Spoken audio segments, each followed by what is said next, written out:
Hello everyone, you are again welcome in the lecture series of Kharif crops, and today we are going to discuss about the groundnut crop. Groundnut Arachis hypogaea, जिसको हम peanut के नाम से जानते हैं, मूंगफली के नाम से जानते हैं, इसका क्रोमोसोम नंबर है 40 है और इसके अंदर 4 एक्स है, यानी जो डिफरेंट दो क्रोमोसोम के सेट किसी डिफरेंट पेरेंट्स से हैं, तो इसमें 4 सेट होते हैं, इसलिए इसको क्या बोलते हैं, एलिलो टेट्राप्लोइड। इस सोयल इरोजन रेजिस्टेंट क्रॉप है क्योंकि इसकी जड़ें बहुत टैप रूट सिस्टम और फाइब्रस रूट सिस्टम भी इसका वेल डेवलप रहता है, जिसके ऊपर मूंगफलियाँ लगती हैं तो सोयल के एग्रीगेट्स को बांध के रखते हैं, तो जहाँ मूंगफली लगाते हैं वहाँ पर सोयल इरोजन के चांसेस कम है। न्यूट्रिशन वैल्यू बड़ी रिच है, इसके अंदर 26% के करीब प्रोटीन होता है, लगभग 45 से 55% तक इसमें ऑयल रहता है, विटामिन मिनरल बहुत होते हैं इसके अंदर। ओरिजिन इसका हम ब्राज़ील और साउथ अमेरिका मानते हैं और इंडिया में भी ये पोर्तुगीज के द्वारा 16वीं शताब्दी के अंदर लेके आए थे। अगर मोटे तौर की बात करें तो लगभग 14.5% एरिया जो प्रोडक्शन है मूंगफली का भारतवर्ष में है और 8.5% हमारी जो ऑयल की पूर्ति वर्ल्ड की वो हम करते हैं। टेक्नोलॉजी मिशन जो स्टार्ट हुआ था 1986 में, उसके बाद ऑयल सीड पर जो क्रॉप्स हैं उनके प्रोडक्शन के ऊपर ध्यान दिया गया और कुछ टॉक्सिन प्रोड्यूस होते हैं ग्राउंडनट के अंदर, उनको बोलते हैं हम माइकोटॉक्सिन, MYCO, माइकोटॉक्सिन्स। माइकोटॉक्सिन्स असल में क्या है, वो टॉक्सिन है जो माउल्ट्स के द्वारा प्रोड्यूस होते हैं और जो माउल्ट्स के द्वारा ग्राउंडनट में आता है वो है एस्परजिलस फ्लेवस। एस्परजिलस फ्लेवस जो माउल्ड है उसके द्वारा टॉक्सिन पैदा होते हैं और उसको हम क्या कहते हैं, माइकोटॉक्सिन कहते हैं। लेकिन इस माइकोटॉक्सिन को ठीक किया जा सकता है, कम किया जा सकता है। कैसे? फिल्ट्रेशन के द्वारा इसको कम किया जा सकता है और दूसरा इसको सूरज की रोशनी में रख देते हैं, तब भी ये माउल्ड्स का जो अटैक होता है ये कम हो जाता है, इसका प्रभाव कम होता है।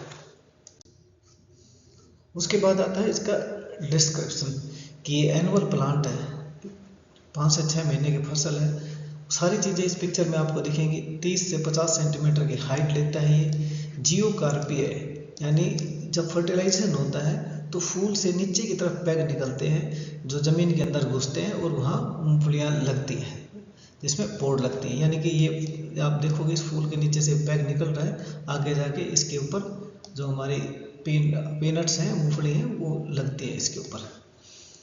और एक पोड में 1 से लेकर 5 तक दाने हो सकते हैं। ये हमने देख लिया कि प्रोटीन का और ऑयल का रिच सोर्स है, टैप रूट सिस्टम है और नाइट्रोजन फिक्सिंग बैक्टीरिया इसके अंदर रहते हैं। लीव्स कंपाउंड है, फीदर्स लाइक है, पंख के जैसे हैं, अल्टरनेट लीव्स हैं, एक इस साइड एक इस साइड, एक इस साइड एक इस साइड। टर्मिनल लीफ नहीं है, ये यहाँ लीफ होती तो टर्मिनल होती, तो टर्मिनल लीफ इसमें नहीं होती। फ्लावर्स पी के जैसे हैं, जैसे मटर के होते हैं और एक्सिलरी इन्फ्लोरेसेंस बिल्कुल एक्सिल पे लगता है। सेल्फ पोलिनेटेड क्रॉप है। पैक्स क्या है जो हमने अभी इस फूल से देखे जो नीचे की तरफ आते हैं, फर्टिलाइजेशन के बाद जो एरियल पैक्स होते हैं वो इमर्ज होते हैं और ग्रोज इनटू सोयल। फ्रूट क्या होता है, the pegs develop into underground pod. जो पैक्स होते हैं यही अंडरग्राउंड पोड के रूप में आते हैं जिसमें 1 से 5 दाने होते हैं। आउटर जो कवरिंग होती है मूंगफली की कर्नल की, उसको सेल कहते हैं और सीड जो जर्मिनेट बनता है सेल के अंदर, उसको कर्नल कहते हैं।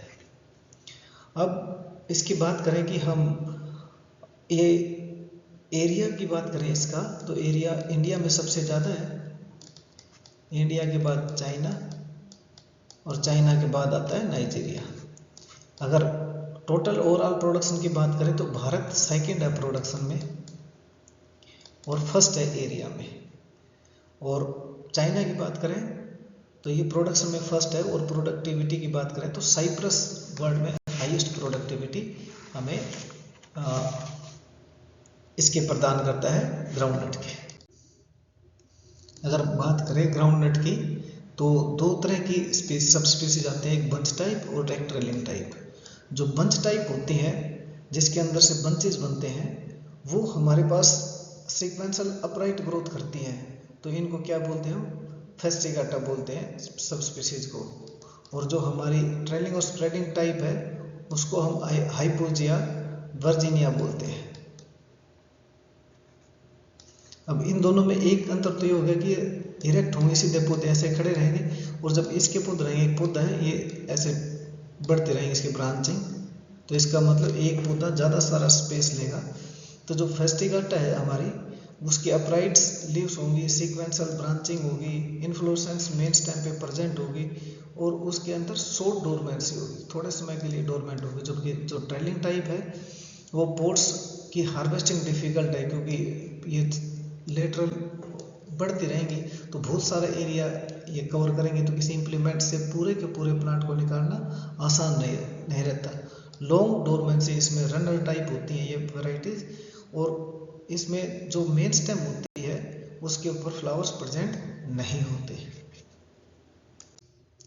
अब है इम्पोर्टेंट पॉइंट क्लाइमेटिक और सोयल रिक्वायरमेंट। क्लाइमेटिक वो कंडीशंस जहाँ पर क्लाइमेट का इन्फ्लुएंस आता है, तो रेनफॉल जो मिनिमम जहाँ 500 mm बारिश होती है वहाँ पर इसकी खेती की जा सकती है।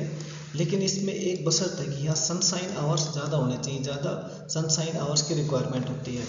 टेम्परेचर 21 से 30 डिग्री टेम्परेचर, अगर जर्मिनेशन की बात करें तो हमें 28 से 30 डिग्री टेम्परेचर चाहिएगा, और तब फर्टिलाइजेशन होता है, पैक डेवलपमेंट होती है, उस टाइम 23 डिग्री सेंटीग्रेड अगर टेम्परेचर हो तो उसके अच्छे रिजल्ट आते हैं। Groundnut can not withstand frost, long severe drought and water stagnation. इसका मतलब अगर पानी बरसात आ गई और ड्रेनेज नहीं है तो भी फसल खराब होगी, बहुत सूखा आ गया तो भी फसल खराब होगी। इसका मतलब इसको रेगुलर पानी की आवश्यकता पड़ती है। वो हम वाटर मैनेजमेंट में पढ़ेंगे कि इसकी जो क्रिटिकल स्टेजेस हैं वो कितने हैं। सोइल की रिक्वायरमेंट, वेल ड्रेन्ड सैंडी लोम सोइल, सैंडी सोइल्स अच्छी होती हैं क्योंकि लाइट सोइल्स में पैक्स का पेनिट्रेशन ज़मीन के अंदर अच्छे से हो जाता है। पीएच 6 से लेकर 6.5 तक इसकी बढ़िया रहती है।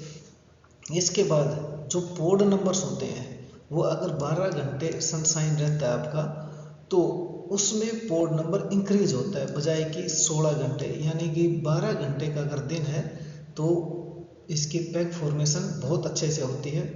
पोलन की वाइबिलिटी 23 डिग्री सेंटीग्रेड पे रहेगी। और अगर हम इसकी सैलिनिटी की बात करें सोयल रिक्वायरमेंट की, तो स्लाइटली सैलिनिटी को ये सहन कर सकता है, वरना एसिडिक मीडियम में जो मूंगफली है वो बहुत अच्छे से ग्रो करती है। क्रॉप रोटेशन में जितने खरीफ में फसलें लगती हैं उनमें से ग्राउंडनट बड़ा इंपॉर्टेंट है, जिसको वीट के बाद, लेंटिल के बाद, चिकपी के बाद, सोरगम के बाद इसको लगाया जा सकता है। क्रॉप रोटेशन में सोल क्रॉप भी लगाया जा सकता है और मिक्स क्रॉप करके पर्ल मिलेट में भी इसको सोइंग की जा सकती है। Avoid deep ploughing. Deep ploughing करेंगे तो क्या नुकसान होगा, जैसे ही आपने डीप प्लोइंग की, पैक्स को नीचे जाने के लिए ज़्यादा स्थान मिलेगा तो ज़्यादा डीप पर जाएंगे तो हार्वेस्टिंग मुश्किल हो जाएगी। तो लाइट जो सोइल्स होते हैं उसमें हैरोइंग करो और प्लैंकिंग करके सीधे हमें एक अच्छा सीड बेड तैयार कर सकते हैं। सीड ट्रीटमेंट आपको थीरम और कैप्टन से करना पड़ेगा 3 ग्राम पर केजी सीड से, ताकि जो सोयल बोर्न डिजीज हैं उनसे छुटकारा पाया जा सके। सोइंग टाइम में क्या होगा, रेन फेड क्रॉप्स में सोइंग मानसून के शुरू होते ही करते होगे। अगर मानसून आया मॉइस्चर, क्योंकि पूरी फसल किस पे डिपेंडेंट है, रेनफॉल के पैटर्न पे, तो रेनफॉल शुरू हुई और हमें इसकी सोइंग कर देनी है। इरिगेटेड कंडीशंस आपके पास हों तो जून के आखिरी हफ्ते में इसकी सोइंग कर देनी चाहिए। बंचिंग टाइप वैरायटी यानी बंच बढ़ेंगे, पूरे इरेक्ट ग्रोइंग होगी। इरेक्ट ग्रोइंग करेंगे तो प्लांट पॉपुलेशन हमें बढ़ानी पड़ेगी, तो 100 से 120 किलो सीड की आवश्यकता पड़ती है। स्प्रेडिंग टाइप है जो हॉरिजॉन्टली ग्रो करती है, अगर ऐसी वैरायटीज हैं तो 60 से 80 किलो बीज पर हेक्टेयर काफ़ी है। सोइंग हम ट्रैक्टर माउंटेन प्लांटर से भी कर सकते हैं, हैंड से डिबलिंग भी कर सकते हैं, पर सोइंग डेप्थ इसकी 5 सेंटीमीटर के आसपास होनी चाहिए जो बेस्ट है। स्प्रेडिंग टाइप की जो स्पेसिंग रहेगी, जो एक स्थान से दूसरे स्थान पर दूर तक चली जाती हैं, तो उनकी जो दूरी है वो 45 से 60 सेंटीमीटर, और बंच टाइप है यानी इरेक्ट टाइप है उनकी 30 से 40 centimetre row to row spacing होने चाहिए। अगर बंची टाइप वैरायटीज़ की बात करो तो ज्योति है, MG2 है, MH4 है। अगर स्प्रेडिंग टाइप की बात करो तो चित्रा है, RS1 है, एम्बर है। मूंगफली नंबर 145 है, हरियाणा मूंगफली नंबर 2 है जो इरेक्ट ग्रो करती है सोयल में, प्लांट्स और सैंडी सोइल्स के लिए बेस्ट है ये। वाटर मैनेजमेंट बड़ा इंपॉर्टेंट क्रूशियल पॉइंट है। वाटर मैनेजमेंट क्या करेंगे, हम रेनी सीजन में ग्रो करेंगे, अगर रेनफेड है, इरिगेटेड है तो उनके लास्ट के हफ्ते में। अगर क्रिटिकल स्टेज की बात करें तो start of flowering, pegging, pod formation और पोड डेवलपमेंट अगर ऑप्शन में आते हैं तो ये ठीक है, वरना तो पीक फ्लावरिंग पीरियड होता है वो सबसे ज़्यादा क्रिटिकल है वेस के कल्टीवेशन के लिए। 2 हैंड वीडिंग ज़रूरी है 20 और 45 दिन में, क्योंकि 45 दिन के बाद अगर आप हैंड वीडिंग करोगे तो उसके पैक स्टार्ट हो जाते हैं और डीपर लेवल तक और स्प्रेडिंग होगी, जिसको जो हार्वेस्टिंग में नुकसान करेगी, और इवन जो पैक्स डेवलप हो रहे हैं उनमें भी कटाव होगा, वो भी कट जाएंगे। इसलिए 45 दिन के बाद रिकमेंडेड नहीं है कि आप कोई इंटर कल्टीवेशन करो।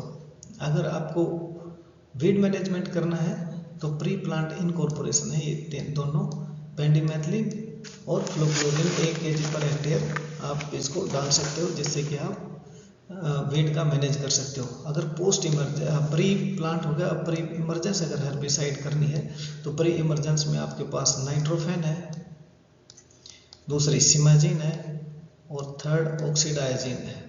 ये 3 हर्बिसाइड आप डाल के प्री इमरजेंस कंट्रोल भी कर सकते हो, यानी सोइंग के बाद भी वीड का मैनेजमेंट कर सकते हो।